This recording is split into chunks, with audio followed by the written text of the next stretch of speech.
Hello friends, मैं आशीष सुमन श्रीवास्तव स्वागत करता हूं आपका इस वीडियो में। आज के हमारे इस वीडियो के माध्यम से बिहार बोर्ड क्लास 12th के इंग्लिश बुक रेनबो पार्ट 2 के पोएट्री सेक्शन के चैप्टर 2 जिसका टाइटल है सॉन्ग ऑफ माई सेल्फ, उससे related all important objective question और उनके आंसर पर गौर करेंगे। तो चलिए वीडियो को आगे बढ़ाते हैं और बिहार बोर्ड क्लास 12th के इंग्लिश बुक रेनबो पार्ट 2 के पोएट्री सेक्शन के चैप्टर 2 जिसका टाइटल है सॉन्ग ऑफ माई सेल्फ, उससे related all important objective question और उनके आंसर पर गौर करते हैं। तो चलिए क्वेश्चन नंबर 1 की ओर। क्वेश्चन नंबर 1 जिसमें कह रहा है कि song of myself has been written by, यानी कि सॉन्ग ऑफ माई सेल्फ किसके द्वारा लिखा गया है। तो हम आपको बता दें कि song of myself has been written by Walt Whitman. तो इस प्रकार से हम ये कह सकते हैं कि क्वेश्चन नंबर 1 का जो सही आंसर है वो ऑप्शन ए यानी कि वॉल्ट विटमैन होगा। Song of myself has been written by Walt Whitman. अब नेक्स्ट क्वेश्चन की ओर बढ़ते हैं, यानी कि क्वेश्चन नंबर 2 की ओर। क्वेश्चन नंबर 2 जिसमें कह रहा है कि song of myself is dash, यानी कि सॉन्ग ऑफ माई सेल्फ क्या है। तो हम आपको बता दें कि song of myself is a lyric poem. तो इस प्रकार से हम ये कह सकते हैं कि क्वेश्चन नंबर 2 का जो सही आंसर है वो ऑप्शन ए यानी कि ए लिरिक पोएम होगा। तो song of myself is a lyric poem. अब नेक्स्ट क्वेश्चन की ओर बढ़ते हैं, यानी कि क्वेश्चन नंबर 3 की ओर। क्वेश्चन नंबर 3 जिसमें कह रहा है कि Walt Whitman was born in, यानी कि वॉल्ट विटमैन का जन्म कब हुआ था। तो हम आपको बता दें कि Walt Whitman was born in 1819। तो इस प्रकार से हम ये कह सकते हैं कि क्वेश्चन नंबर 3 का जो सही आंसर है वो ऑप्शन ए यानी कि 1819 होगा। Walt Whitman was born in 1819। अब नेक्स्ट क्वेश्चन की ओर बढ़ते हैं, यानी कि क्वेश्चन नंबर 4 की ओर। क्वेश्चन नंबर 4 जिसमें कह रहा है कि Walt Whitman was died in, यानी कि वॉल्ट विटमैन का निधन हुआ था, कब हुआ था। तो हम आपको बता दें कि Walt Whitman was died in 1892, यानी कि वॉल्ट विटमैन का निधन 1892 ईस्वी को होता है। तो इस प्रकार से हम ये कह सकते हैं कि क्वेश्चन नंबर 4 का जो सही आंसर है वो ऑप्शन ए यानी कि 1892 होगा। अब नेक्स्ट क्वेश्चन की ओर बढ़ते हैं, यानी कि क्वेश्चन नंबर 5 की ओर। क्वेश्चन नंबर 5 जिसमें कह रहा है कि who was poets people, sorry who was people's poet. तो हम आपको बता दें कि क्वेश्चन नंबर 5 का जो सही आंसर है वो ऑप्शन सी यानी कि वॉल्ट विटमैन होगा। Walt Whitman was people's poet, यानी कि वॉल्ट विटमैन जो है वह उन्हें पीपल्स पोएट के नाम से भी जाना जाता है, यानी लोक कवि के नाम से भी जाना जाता है। तो इस प्रकार से हम ये कह सकते हैं कि क्वेश्चन नंबर 5 का जो सही आंसर है वो ऑप्शन सी यानी कि वॉल्ट विटमैन होगा। Who was people's poet. तो हम आपको बता दें कि Walt Whitman was people's poet, और इसे इस प्रकार से भी कह सकते हैं कि Walt Whitman known as people's poet, यानी कि वॉल्ट विटमैन जो है वह पीपल्स पोएट के नाम से जाने जाते हैं या के तौर पर जाने जाते हैं। तो फिलहाल क्वेश्चन नंबर 5 का जो सही आंसर होगा वो ऑप्शन सी यानी वॉल्ट विटमैन होगा। Walt Whitman was people's poet. अब नेक्स्ट क्वेश्चन की ओर बढ़ते हैं, यानी कि क्वेश्चन नंबर 6 की ओर। क्वेश्चन नंबर 6 इसमें कह रहा है कि Walt Whitman shows the importance of dash, यानी कि इस chapter song of my self में वॉल्ट विटमैन जो है इस चैप्टर के ऑथर, वह इस चैप्टर में किसके महत्व को दर्शाते हैं या किसके महत्व को बताते हैं। तो हम आपको बता दें कि Walt Whitman shows the importance of individualistic, यानी कि वॉल्ट विटमैन जो है वो इस चैप्टर यानी song of my self chapter में एकात्मक के महत्व को बताते हैं। तो इस प्रकार से हम ये कह सकते हैं कि क्वेश्चन नंबर 6 का जो सही आंसर है वो ऑप्शन ए यानी कि इंडिविजुअलिस्टिक होगा। Walt Whitman shows the importance of individualistic. अब नेक्स्ट क्वेश्चन की ओर बढ़ते हैं, यानी कि क्वेश्चन नंबर 7 की ओर। क्वेश्चन नंबर 7 जिसमें कह रहा है कि Walt Whitman was dash poet, यानी कि वॉल्ट विटमैन जो थे वह एक कवि थे। कहाँ के कवि थे। तो हम आपको बता दें कि Walt Whitman was an American poet. तो इस प्रकार से हम ये कह सकते हैं कि क्वेश्चन नंबर 7 का जो सही आंसर है वो ऑप्शन बी यानी कि एन अमेरिकन होगा। Walt Whitman was an American poet, यानी कि वॉल्ट विटमैन एक अमेरिकी कवि थे। तो इस प्रकार से हम ये कह सकते हैं कि क्वेश्चन नंबर 7 का जो सही आंसर है वो ऑप्शन बी यानी एन अमेरिकन होगा। Walt Whitman was an American poet. अब नेक्स्ट क्वेश्चन की ओर बढ़ते हैं, यानी कि क्वेश्चन नंबर 8 की ओर। क्वेश्चन नंबर 8 जिसमें कह रहा है कि Walt Whitman began working at the age of 12 age dash, यानी कि वॉल्ट विटमैन अपने 12 वर्ष की आयु में काम करने लगे थे। किसका काम, मतलब क्या काम करने लगे थे? तो हम आपको बता दें कि कारपेंटर यानी बढ़ई का। तो इस प्रकार से हम ये कह सकते हैं कि क्वेश्चन नंबर 8 का जो सही आंसर है वो ऑप्शन ए यानी कि कारपेंटर होगा। Walt Whitman began working at the age of 12 age carpenter, यानी कि वॉल्ट विटमैन अपने 12 वर्ष की आयु में ही बढ़ई का काम करने लगे थे। तो इस प्रकार से हम ये कह सकते हैं कि क्वेश्चन नंबर 8 का जो सही आंसर है वो ऑप्शन ए यानी कारपेंटर होगा। Walt Whitman began working at the age of 12 age carpenter. अब नेक्स्ट क्वेश्चन की ओर बढ़ते हैं, यानी कि क्वेश्चन नंबर 9 की ओर। क्वेश्चन नंबर 9 जिसमें कह रहा है कि Walt Whitman worked as a dash, यानी कि वॉल्ट विटमैन किसके तौर पर काम कर चुके थे? तो हम आपको बता दें कि Walt Whitman worked as a teacher, editor. तो इस प्रकार से हम ये कह सकते हैं कि क्वेश्चन नंबर 9 का जो सही आंसर है वो ऑप्शन सी यानी कि बॉथ होगा, जहां बॉथ से हमारा मतलब ऑप्शन ए यानी टीचर एंड ऑप्शन बी यानी एडिटर दोनों से है। तो इस प्रकार से हम ये कह सकते हैं कि क्वेश्चन नंबर 9 का जो सही आंसर है वो ऑप्शन सी यानी बॉथ होगा, जहां बॉथ से हमारा मतलब option A teacher and option B editor से है। तो इस प्रकार से हम ये कह सकते हैं कि क्वेश्चन नंबर 9 का जो सही आंसर है वो ऑप्शन सी यानी बॉथ होगा। Walt Whitman worked as a teacher, editor, carpenter, volunteer nurse.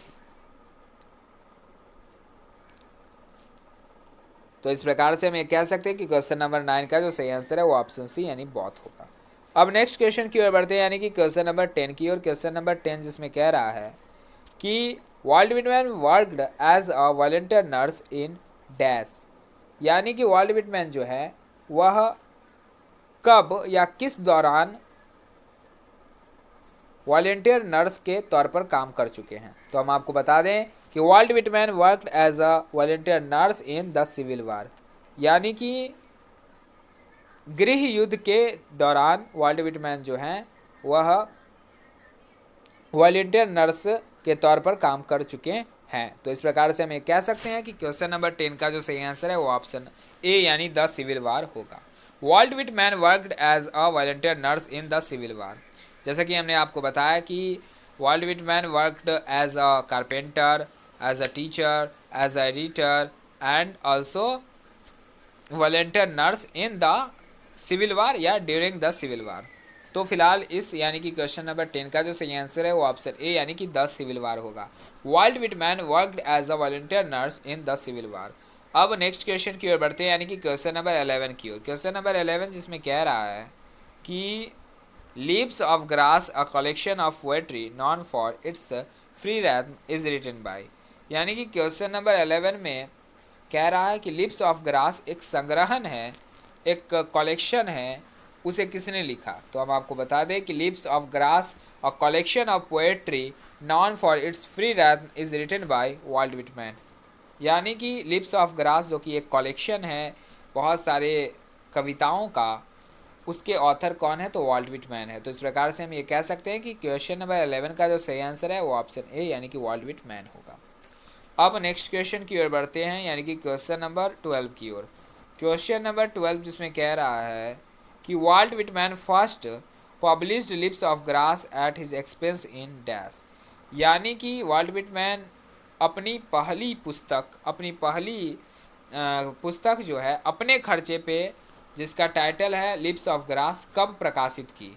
तो हम आपको बता दें कि Walt Whitman first published lips of grass at his expense इन 1855, यानी कि वॉल्ट विटमैन अपने किताब यानी लिप्स ऑफ ग्रास का पहला प्रकाशन अपने खर्चे पे सन 1855 ईस्वी में किया।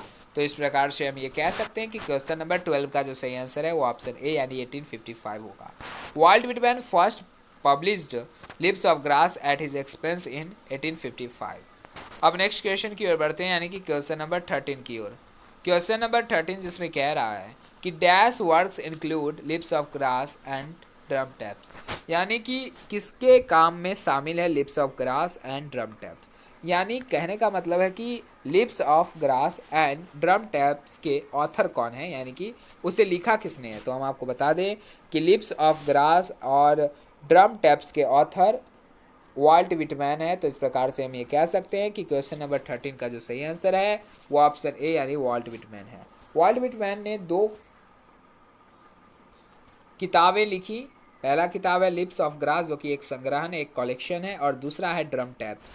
तो इस प्रकार से हम ये कह सकते हैं कि क्वेश्चन नंबर 13 का जो सही आंसर है वो ऑप्शन ए यानी वॉल्ट विटमैन होगा। Walt Whitman work include lips of grass and drum taps. अब नेक्स्ट क्वेश्चन की ओर बढ़ते हैं यानी कि क्वेश्चन नंबर 14 की ओर। क्वेश्चन नंबर 14 जिसमें कह रहा है कि drum taps is written by, यानी कि ड्रम टैप्स लिखा गया है किसके द्वारा।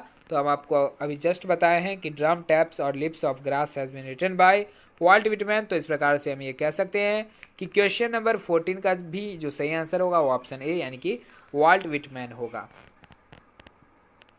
Drum taps is written by Walt Whitman, यानी कि ड्रम टैप्स जो है उसके रचनाकार, उसके ऑथर, उसके लेखक जो हैं वो वॉल्ट विटमैन है। अब नेक्स्ट क्वेश्चन की ओर बढ़ते हैं यानी कि क्वेश्चन नंबर 15 की ओर। क्वेश्चन नंबर 15 जिसमें कह रहा है कि drum taps was published in, यानी कि ड्रम टैप्स का जो प्रकाशन हुआ था, यानी कि ड्रम टैप्स की जो पब्लिश्ड हुई थी वह कब हुई थी। तो हम आपको बता दें कि drum taps was published in 1866, यानी कि ड्रम टैप्स 1866 ईस्वी में प्रकाशित हुई। तो इस प्रकार से हम ये कह सकते हैं कि क्वेश्चन नंबर 15 का जो सही आंसर है वो ऑप्शन बी यानी 1866 होगा। Drum taps was published in 1866। अब नेक्स्ट क्वेश्चन की ओर बढ़ते हैं यानी कि क्वेश्चन नंबर 16 की ओर। क्वेश्चन नंबर 16 जिसमें कह रहा है कि I celebrate myself and sing myself is written by, यानी कि I celebrate myself and sing myself किसके द्वारा लिखा गया है।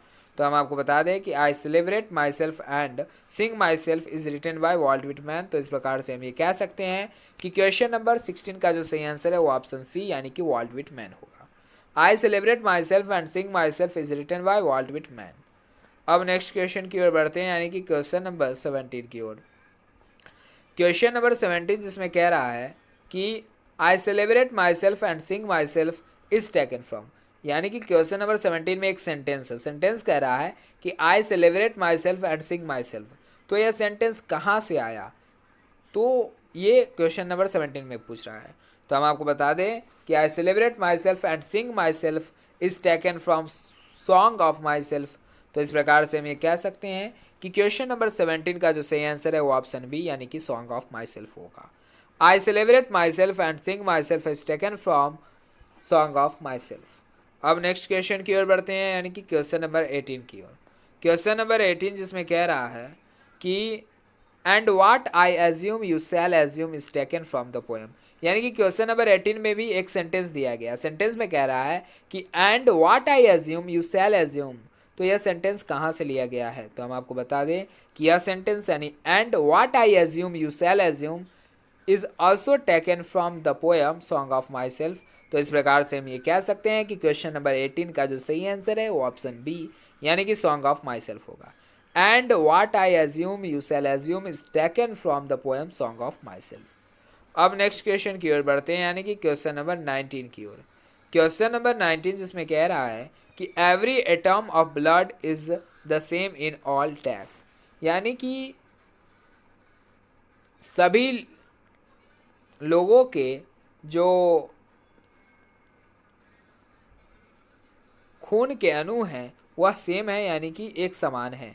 किसके, तो हम आपको बता दें कि every atom of blood is the same in all humans, यानी कि संपूर्ण मानव जाति के जो खून का अणु है वह सेम है यानी कि समान है, यानी एक समान है। जैसा खून मेरा है वैसा खून आपका है, वैसा खून सबका है, वैसा खून पूरी मानव जाति का है, ह्यूमन बींग्स का है। तो इस प्रकार से हम ये कह सकते हैं कि क्वेश्चन नंबर 19 का जो सही आंसर है वो ऑप्शन डी यानी कि ह्यूमंस है। Every atom of blood is the same in all humans. अब नेक्स्ट क्वेश्चन की ओर बढ़ते हैं यानी कि क्वेश्चन नंबर 20 की ओर। क्वेश्चन नंबर 20 जिसमें कह रहा है कि what does the poet observe in summer, यानी कि समर के दौरान यानी ग्रीष्म ऋतु के दौरान कवि है यानी कि वॉल्ट विटमैन जो है क्या ऑब्जर्व करते हैं। तो हम आपको बता दें कि स्पीयर ऑफ ग्रास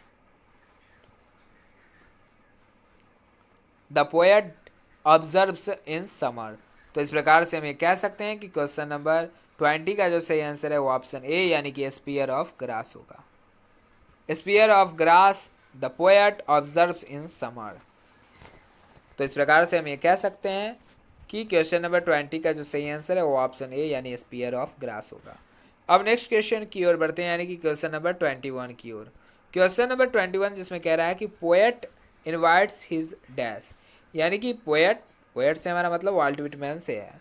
तो क्वेश्चन नंबर 21 में कह रहा है कि पोएट इनवाइट्स हिज, यानी कि पोएट, पोएट से हमारा मतलब वाल्ट विटमैन से है, तो वाल्ट विटमैन किसे आमंत्रित करते हैं? तो हम आपको बता दें कि पोएट यानी Walt Whitman invites his soul, यानी कि वाल्ट विटमैन अपने आत्मा को पुकारते हैं, अपनी आत्मा को आमंत्रित करते हैं। तो इस प्रकार से हम ये कह सकते हैं कि क्वेश्चन नंबर 21 का जो सही आंसर होगा वो ऑप्शन ए यानी कि सॉल होगा। Poet invites his soul. अब नेक्स्ट क्वेश्चन की ओर बढ़ते हैं, यानी कि क्वेश्चन नंबर 22 की ओर।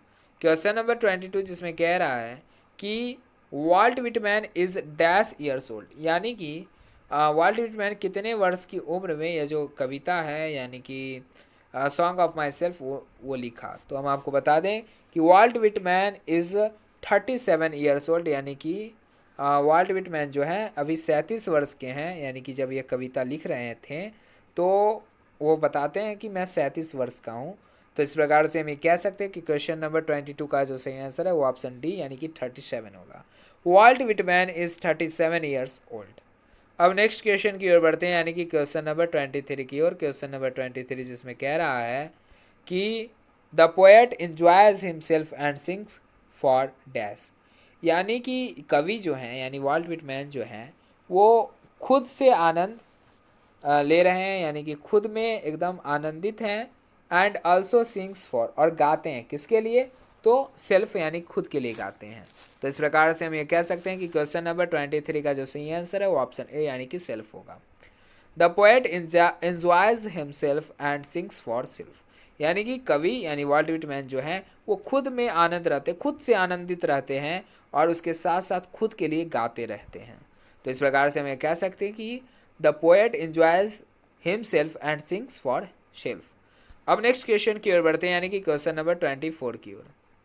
क्वेश्चन नंबर 24 जिसमें कह रहा है कि in the poem song of myself the poet dash for himself, यानी कि ये जो कविता है, ये जो पोएम है जो कि एक लिरिकल पोएम है सॉन्ग ऑफ माई सेल्फ, उसमें कवि जो है वो अपने लिए क्या करते हैं? तो हमने आपको अभी बताया है कि कवि जो हैं वो खुद में आनंदित होते हैं और खुद के लिए गाते हैं। तो इस प्रकार से हम ये कह सकते हैं कि क्वेश्चन नंबर 24 का जो सही आंसर है वो ऑप्शन सी यानी कि सिंग्स होगा। In the poem song of myself the poet sings for himself, यानी कि सॉन्ग ऑफ माई सेल्फ नामक पोएम में यानी कविता में, जिसका हम अभी ऑब्जेक्टिव क्वेश्चन कर रहे हैं, उस कविता में कवि जो है वो खुद के लिए गाना गाते हैं। तो इस प्रकार से हम ये कह सकते हैं कि क्वेश्चन नंबर 24 का जो सही आंसर है वो ऑप्शन सी यानी सिंग्स होगा। In the poem song of myself the poet sings for himself. अब नेक्स्ट क्वेश्चन की ओर बढ़ते हैं, यानी कि क्वेश्चन नंबर 25 की ओर। क्वेश्चन नंबर 25 जिसमें कह रहा है कि how many times the word you has been used in song of myself, यानी कि सॉन्ग ऑफ माई सेल्फ नामक कविता में एक वर्ड है यू, उसका कितने बार यूज़ किया गया है? तो हम आपको बता दें कि 2 times the word you has been used in song of myself, यानी कि 2 बार यू शब्द का प्रयोग किया गया है सॉन्ग ऑफ माई सेल्फ में। तो इस प्रकार से हम ये कह सकते हैं कि क्वेश्चन नंबर 25 का जो सही आंसर है वो ऑप्शन ए यानी कि ट्विस होगा। Twice time the word you has been used in song of myself. अब नेक्स्ट क्वेश्चन की ओर बढ़ते हैं, यानी कि क्वेश्चन नंबर 26 की ओर। क्वेश्चन नंबर 26 जिसमें कह रहा है कि the opening section of song of myself is entitled as dash. तो हम आपको बता दें कि the opening section of song of myself is entitled as I celebrated myself.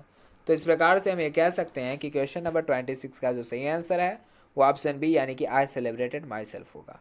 The opening section यानी कि जब यह कविता यानी song of myself start होता है तो किस लाइन से शुरू होता है? तो हम आपको बता दें कि the opening section of song of myself is entitled या entitled as I celebrated myself, यानी कि जब यह कविता यानी song of myself start होता है तो सबसे पहला लाइन जो है वह है आई सेलिब्रेटेड माई सेल्फ। तो इस प्रकार से हम ये कह सकते हैं कि क्वेश्चन नंबर 26 का जो सही आंसर है वो ऑप्शन बी यानी कि आई सेलिब्रेटेड माई सेल्फ होगा। अब नेक्स्ट क्वेश्चन की ओर बढ़ते हैं यानी कि क्वेश्चन नंबर 27 की ओर। क्वेश्चन नंबर 27 जिसमें कह रहा है कि according to song of myself the speaker is great lover of dash. यानी कि सॉन्ग ऑफ माई सेल्फ नामक कविता के अनुसार हमें पता चलता है कि इसके कवि यानी इसके स्पीकर यानी कि इसके वाचक जो हैं वॉल्ट विटमैन वह बहुत बड़े लवर हैं, ग्रेटेस्ट लवर ऑफ किसके सबसे बड़े प्यारे हैं सबसे ज़्यादा प्यार उनको किससे है। तो हम आपको बता दें according to song of myself the speaker is great lover of nature. यानी कि सॉन्ग ऑफ माई सेल्फ के अनुसार हमें पता चलता है कि इसके ऑथर जो वॉल्ट विटमैन हैं वह प्रकृति के बहुत बड़े लवर हैं। तो इस प्रकार से हम ये कह सकते हैं कि क्वेश्चन नंबर 27 का जो सही आंसर है वो ऑप्शन डी यानी कि नेचर होगा। According to song of myself the speaker is great lover of nature. अब नेक्स्ट क्वेश्चन की ओर बढ़ते हैं यानी कि क्वेश्चन नंबर 28 की ओर। क्वेश्चन नंबर 28 जिसमें कह रहा है कि I in the first line of the poem song of myself is the poet. यानी कि I in the first line of the poem song of myself is the poet. यानी कि आई शब्द का जो प्रयोग किया गया है फर्स्ट लाइन में पोएम में सॉन्ग ऑफ माई सेल्फ में वो किसके लिए किया गया है, कवि किसके लिए करते हैं। तो हम आपको बता दें कि I in the first line of the poem song of myself is the poet Walt Whitman. यानी कि आई शब्द का प्रयोग पहले लाइन में प्रथम लाइन में फर्स्ट लाइन में कविता के यानी सॉन्ग ऑफ माई सेल्फ के पोएट ने अपने लिए किया है। तो इस प्रकार से हम ये कह सकते हैं कि क्वेश्चन नंबर 28 का जो सही आंसर है वो ऑप्शन ए यानी कि वॉल्ट विटमैन होगा। या यहाँ पे ये भी हो सकता है हिमसेल्फ, यानी कि I in the first line of the poem song of myself is the poet himself. यानी कि सॉन्ग ऑफ माई सेल्फ नामक कविता जो कि एक लिरिक्स है उसमें आई शब्द का प्रयोग जो हुआ है फर्स्ट लाइन में वह कवि खुद के लिए करते हैं। तो इस प्रकार से हम ये कह सकते हैं कि क्वेश्चन नंबर 28 का जो सही आंसर है वो ऑप्शन ए यानी वॉल्ट विटमैन होगा। यहाँ ऑप्शन में अगर हिम सेल्फ भी देता तो हम हिम सेल्फ में टिक करते, यानी कि क्वेश्चन नंबर 28 का जो सही आंसर होता वो ऑप्शन ए यानी कि वॉल्ट विटमैन या हिम सेल्फ होता। अब नेक्स्ट क्वेश्चन की ओर बढ़ते हैं यानी कि क्वेश्चन नंबर 29 की ओर। क्वेश्चन नंबर 29 जिसमें कह रहा है कि the word schools stand for dash in song of myself. यानी कि क्वेश्चन नंबर 29 में एक वर्ड दिया गया है, वर्ड है स्कूल्स, तो उसका मतलब क्या होता है सॉन्ग ऑफ माई सेल्फ नामक लिरिक्स के अनुसार। तो हम आपको बता दें कि the word schools stand for system of thought in song of myself. यानी कि इस चैप्टर में जो सॉन्ग ऑफ माई सेल्फ में जो स्कूल शब्द का प्रयोग किया गया है उसका मतलब क्या है। तो हम आपको बता दें कि इस चैप्टर में जो स्कूल शब्द का यूज़ किया गया है, एक वर्ड का यूज़ किया गया है जो है स्कूल, उसका मतलब होता है सिस्टम ऑफ थाउट, यानी कि विचार का एक तरीका। जब हम विद्यालय जाते हैं तो वहाँ सिर्फ शिक्षा प्राप्त नहीं करते हैं, वहाँ हम अनुशासन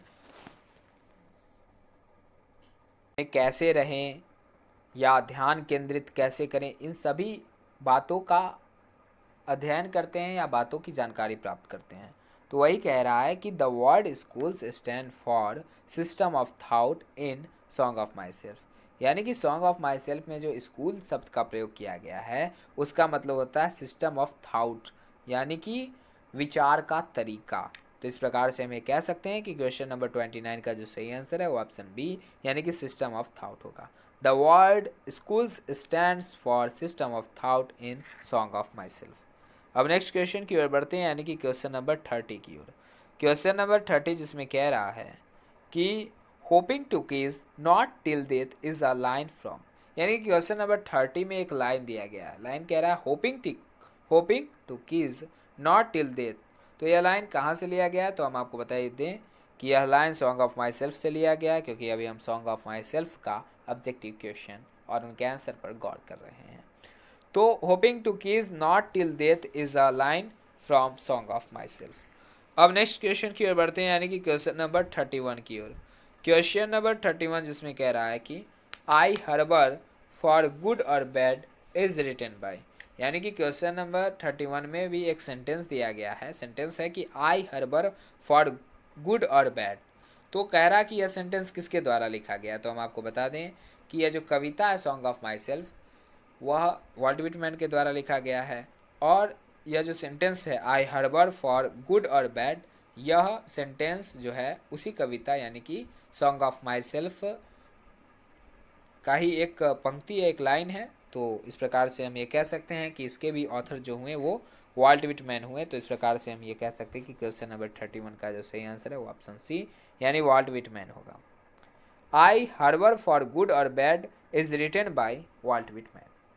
अब नेक्स्ट क्वेश्चन की ओर बढ़ते हैं, यानी कि क्वेश्चन नंबर 32 की ओर। क्वेश्चन नंबर 32 जो इस वीडियो और इस लेसन का लास्ट इंपॉर्टेंट ऑब्जेक्टिव क्वेश्चन है। तो चलिए लास्ट एंड